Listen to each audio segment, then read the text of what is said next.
donzella coi vestiti a festa, cantando andava per un verde prato, contenta camminava lesta lesta, portando in testa un orcio equilibrato. Attraversò leggera un picciol ponte che il prato da una selva divideva. Scordando di portar l'orcio alla fonte, si rimirò nell'acqua che scorreva. La poverina non aveva avuto nella sua vita mai nessuno specchio, il volto ancor non s'era conosciuto, e al vento tentatore porse orecchio.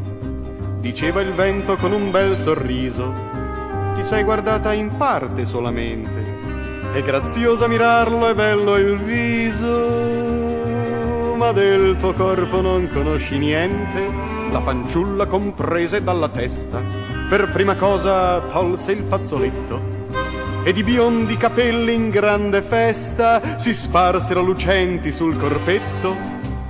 Il vento disse: sì, son molto belli, ma non basta per bene figurare di sciogliere tutto l'oro dei capelli.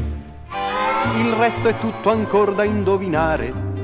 La fanciulla arrossì per il dispetto a veder messa in dubbio sua beltà, e sciolse tutti i nastri del corpetto per mostrare il suo seno in nudità.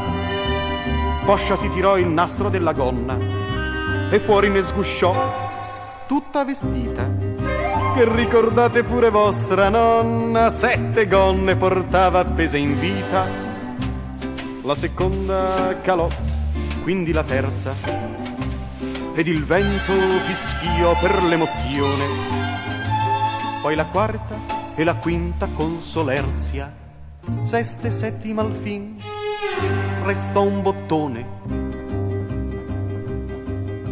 Un po' più cauta intorno si guardò, il vento non ha corpo e non si vede, e nessuno scorgendo essa slacciò quel bottone d'avorio fra le pieghe. Bianca e nuda restò quella donzella, ma soffiò il vento come fosse matto, sorpreso di trovarla tanto bella. I panni sparsi sollevò d'un tratto,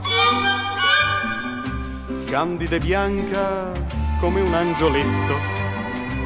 Sospirò la fanciulla: ora che fo? Nuda non posso andare, cosa mi metto? Pose un fior tra i capelli e se ne andò.